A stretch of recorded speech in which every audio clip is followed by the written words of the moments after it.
Conseil de ministres.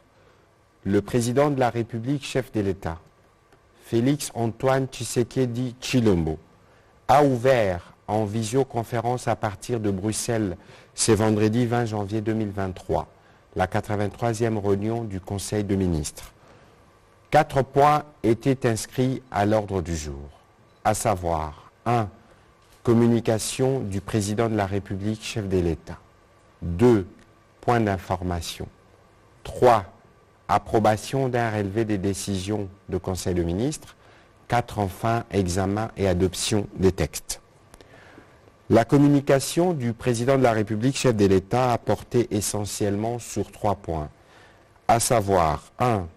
De la participation de la République démocratique du Congo à la 53e session annuelle du Forum économique de Davos. Le président de la République, chef de l'État, a informé le membre du Conseil de sa participation au Forum économique mondial qui se tient à Davos en Suisse du 16 au 20 janvier 2023 sous le thème « La coopération dans un monde fragmenté ». Au sujet du climat, le président de la République a rappelé durant ses assises les rôles centraux que joue la République démocratique du Congo comme pays solution. Il est aussi revenu sur la nécessité pour les pays pollueurs de respecter leurs engagements afin de permettre aux pays contributeurs d'investir dans le développement de leurs communautés respectives pour réduire la pauvreté et promouvoir le bien-être collectif. Une rencontre s'est tenue en marge de ces forums avec les membres du gouvernement du Brésil et de l'Indonésie et qui a permis de réaffirmer l'engagement de ces 3 pays à travailler au renforcement du partenariat sur les forêts tropicales signé le 14 novembre 2022. Le président de la République a réaffirmé l'engagement de la République démocratique du Congo d'assurer l'approvisionnement continu des minéraux stratégiques, cobalt, cuivre, clés de la transition énergétique propre et ce dans le cadre d'un processus socialement et écologiquement responsable. Il a pour ce faire encouragé le gouvernement à accélérer la mise en place des politiques idoines pour permettre à notre pays de jouer efficacement son rôle de pays solution face aux défis des leurs. Au chapitre sécuritaire, le président de la République a une nouvelle fois dénoncé et démontré l'agression rwandaise au travers du mouvement terroriste M23 en rappelant les implications néfastes de cette situation, notamment dans la qualité des solutions apportées par notre pays face aux défis mondiaux susvisés. Il a été également question de la zone de libre-échange africaine lors de ce forum de Davos. La discussion face à des entreprises intéressées par ce vaste marché a tourné autour des opportunités qu'offre cette initiative panafricaine. Le président de la République a pour se faire inviter le Premier ministre à accélérer l'opérationnalisation du Comité national de mise en œuvre de la zone de libre-échange continentale africaine créée par ordonnance numéro 21/60 du 28 juillet 2021 afin de favoriser une implémentation efficace de la ZLECAf dans notre pays. Le deuxième point de la communication du président de la République, chef de l'État, a porté sur les partenariats de la SNEL et des entreprises du secteur privé pour l'amélioration de la production de l'électricité. Le président de la République a rappelé aux membres du gouvernement que les infrastructures relatives à l'électricité demeurent prioritaires et nécessitent un traitement diligent pour le développement de notre pays.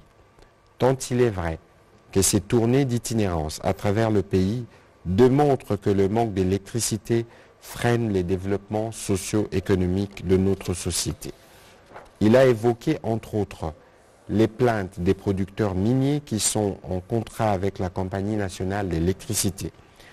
Cette situation qui freine le développement du pays ne doit pas perdurer, a insisté le président de la République.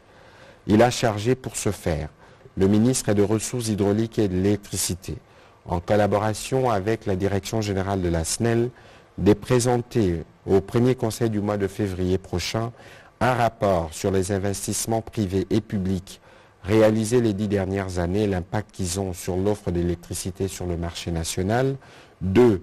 L'utilisation des fonds privés reçus par la SNEL dans le cadre du contrat des fournitures d'électricité. 3. Un programme d'urgence permettant, en dehors du programme de développement local de 145 territoires, de réduire progressivement le gap entre l'offre et la demande sur le marché congolais de l'électricité.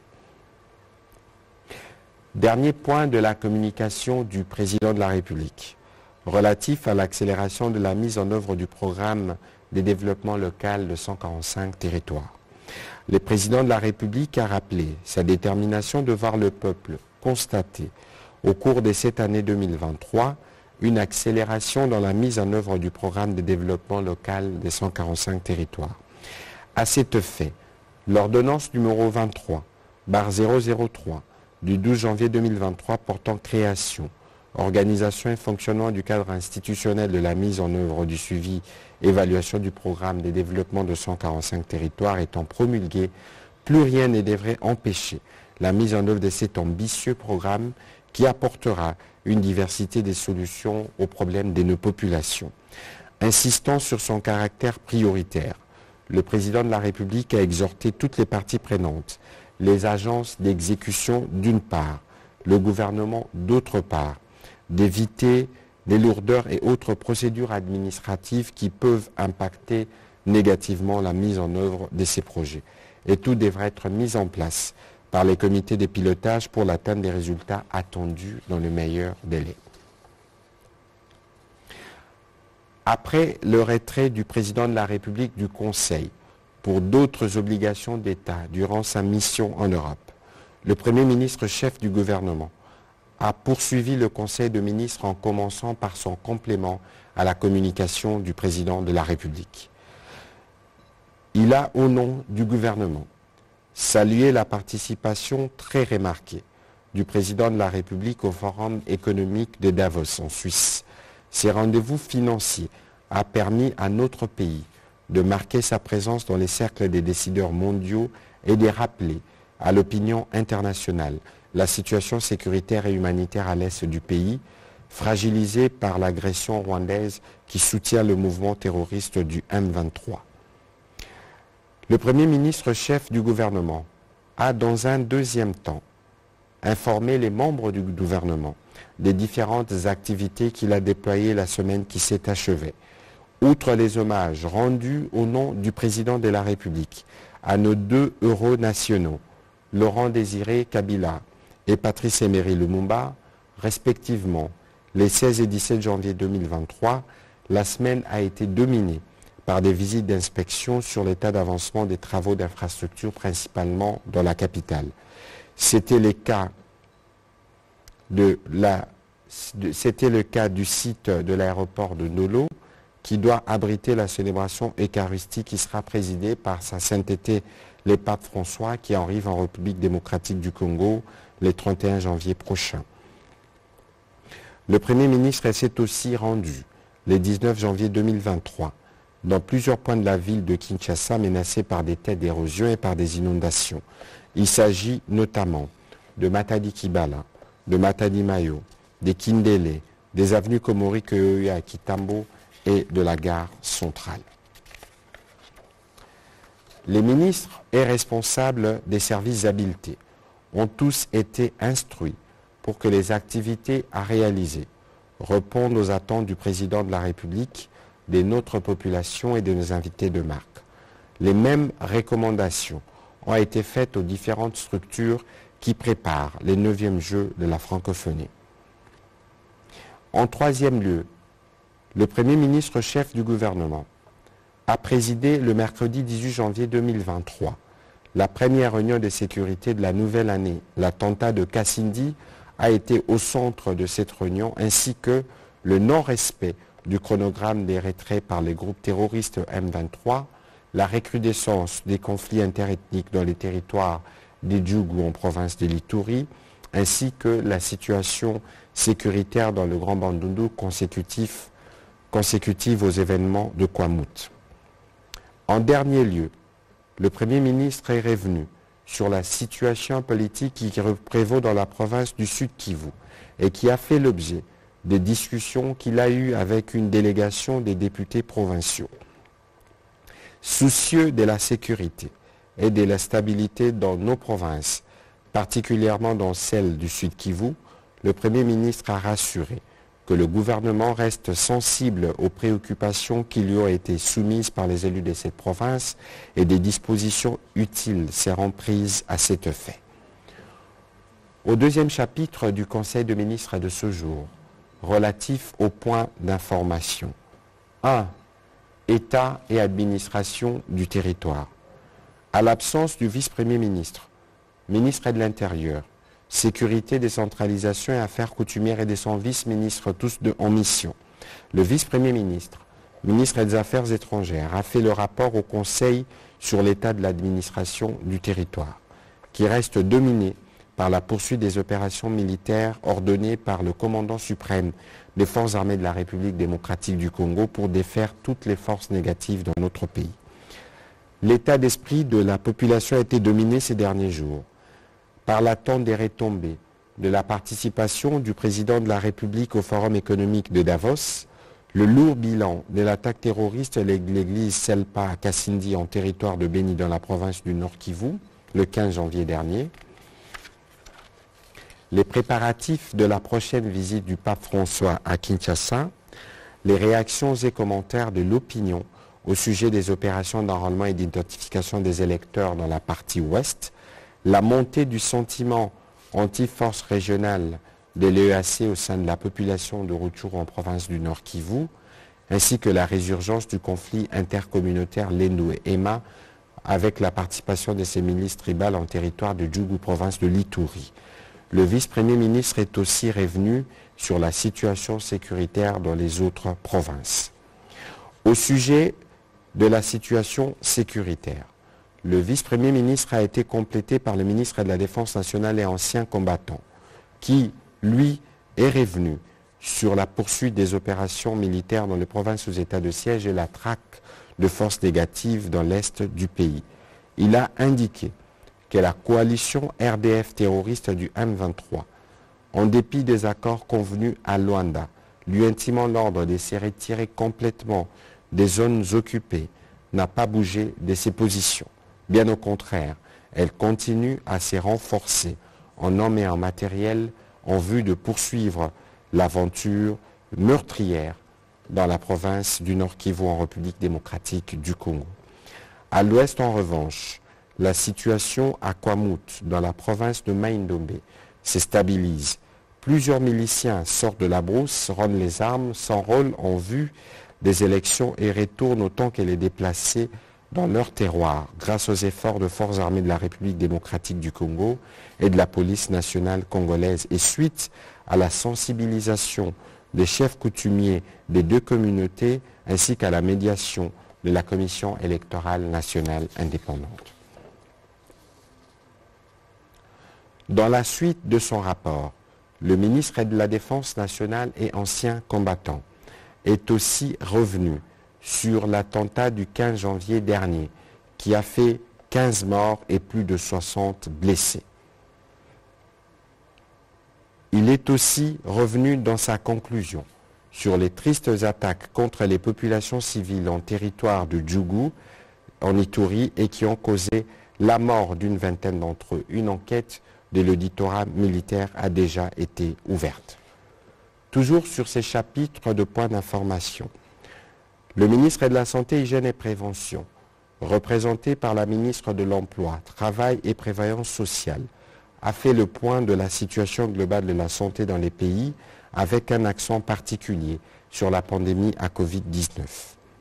À propos, il a été signalé que la tendance à la 48e semaine est marquée par une baisse de l'incidence des cas de Covid-19, 204 cas contre le 264 après une mise à jour des chiffres rapportés à la semaine 47 au lieu de 210 cas, soit une baisse de 22,8%. La baisse du taux de positivité des tests a été attestée par un passage de 5,9% à 4,9%, une hausse des nouveaux cas importés de 0 à 2. Aucun décès n'a été notifié au cours de la semaine. Le Conseil a pris acte de cette note d'information, invitant la population à observer scrupuleusement les mesures d'hygiène et à se faire vacciner massivement.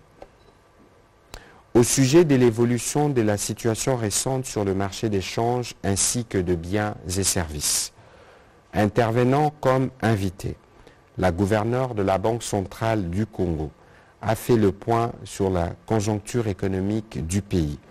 Elle a informé le Conseil que la croissance économique est projetée à 6,3% en 2023 et elle sera tirée principalement par les dynamismes de l'industrie extractive. Le rythme des formations de prix à la consommation devrait connaître une décélération pour se situer à 8,3% à fin décembre, bien qu'à mi-janvier, le taux d'inflation a connu une tendance haussière passant de 0,17% à 0,14% d'une semaine à une autre à cause de la persistance de l'inflation importée. Le marché des changes a connu des légères fluctuations, consacrant ainsi une dépréciation de la monnaie nationale de 0,44% à l'indicatif à 2028 francs congolais, les dollars américains, et de 0,23% sur les marchés parallèles d'une semaine à l'autre, amenant le taux de change à 2150 francs congolais pour un dollar américain. Une certaine accalmie s'est observée après le 13 janvier suite à l'intervention de la Banque centrale sur le marché interbancaire pour vendre des devises afin de lisser ces fluctuations. Toutefois, l'économie congolaise reste exposée aux facteurs de risques externes tels que les incertitudes continues liées au conflit russo-ukrainien, la persistance d'une inflation élevée ou encore la résurgence de la pandémie à Covid-19. Au plan interne, les risques ont pour facteurs l'impact persistant de l'inflation importée, les pressions saisonnières sur le marché de change découlant de la demande des devises liées à la reconstitution des stocks des biens et l'impact de la guerre dans la partie est de la République. Face à cette double situation, la Banque centrale du Congo a recommandé notamment le maintien des actions coordonnées au niveau des politiques budgétaires et monétaires, la poursuite de l'exécution du pacte de stabilité consacrant les financements monétaires nuls du budget de l'État, l'accélération du programme d'investissement public et la mise en œuvre continue des réformes structurelles et sectorielles pour l'accélération du développement et la diversification de l'économie nationale. Le Conseil a pris acte de cette note d'information. Dernier point d'information. Évolution du budget 2023, du dépôt du projet de loi des finances à sa promulgation. Le ministre d'État, ministre du Budget, a tenu le Conseil informé de l'évolution du budget 2023 depuis le dépôt de son projet de loi au bureau de l'Assemblée nationale jusqu'à sa promulgation.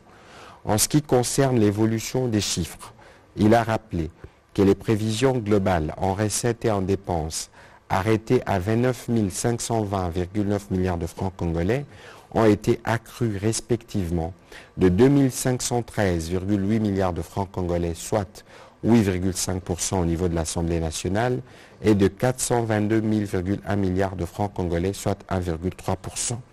Après son approbation en commission paritaire, la loi des finances pour l'exercice 2023 a été adoptée et promulguée pour entrer en vigueur le 1er janvier de l'année en cours.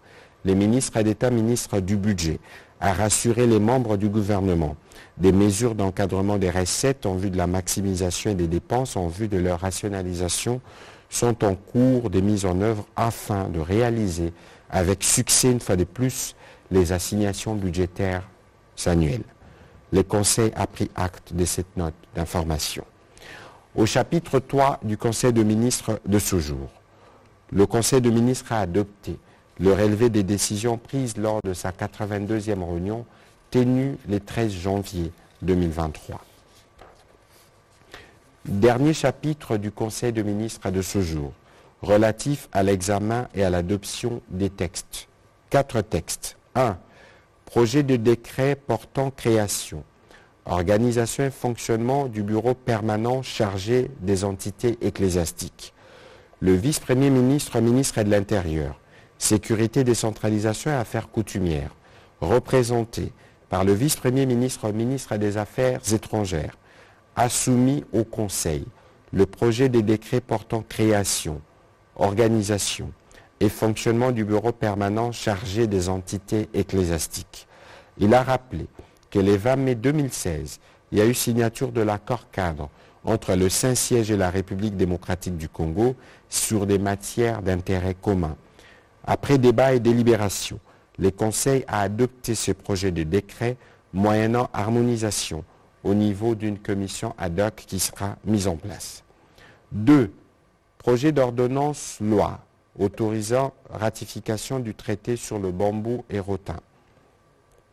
Le ministre de l'Agriculture a soumis au Conseil pour examen et adoption les projets d'ordonnance loi portant autorisation de ratification par la République démocratique du Congo du traité sur le bambou et le rotin en sigle INBAR.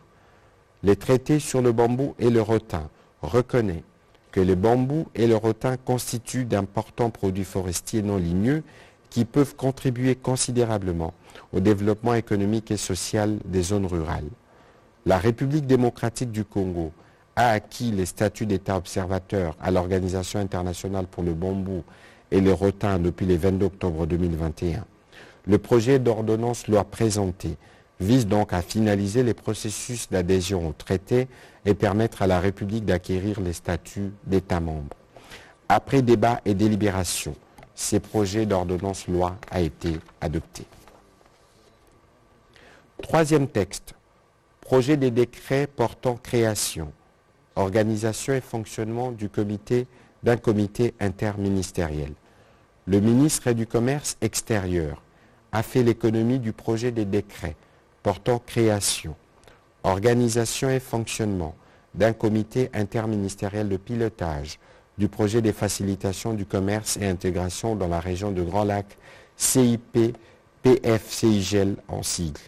La République démocratique du Congo et l'Association internationale des développements ont conclu, en date du 1er juillet 2022, un accord de financement au titre de projet de facilitation du commerce et intégration dans la région de Grand Lac, ayant abouti à l'octroi d'un financement de 152 millions de francs congolais, de 152 millions de dollars américains, dont 76 millions au titre de dons. L'édit accord, spécialement en son article 4, charge le gouvernement, à travers le ministère du Commerce extérieur, d'établir et maintenir pour toute la durée de la mise en œuvre du projet un comité interministériel de pilotage. C'est pour cette raison qu'il est urgent de mettre en place l'organe sus-évoqué, a conclu le ministre du Commerce extérieur. Après débat et délibération, le Conseil a adopté ce projet de décret. Dernier texte soumis à examen au Conseil des ministres de ce jour. Projet d'ordonnance loi fixant les modalités d'exercice de la liberté de presse, liberté d'information et d'émission par la radio et la télévision, la presse écrite ou tout autre moyen de communication. Le ministre de la Communication et Médias a soumis au Conseil le projet d'ordonnance loi fixant les modalités d'exercice de la liberté de presse, liberté d'information et d'émission par la radio et la télévision, la presse écrite ou tout autre moyen de communication en République démocratique du Congo. Il a rappelé que c'est à la suite de l'examen et à l'approbation de ces textes par le Conseil des ministres au cours de ses 73e et 77e réunions, respectivement les 14 octobre et les 18 novembre 2022, que ces textes a été transmis à l'Assemblée nationale. Toutefois, a-t-il souligné, compte tenu de l'urgence, l'Assemblée nationale a autorisé, conformément au prescrit de l'article 129 de la Constitution, le gouvernement à légiférer exceptionnellement dans l'exécution urgente de son programme 2021-2023 sur cette matière qui relève normalement du domaine de la loi. Après débat et délibération, le Conseil a adopté ces projets d'ordonnance loi. Commencé à 15h06, la réunion du Conseil a pris fin à 18h02.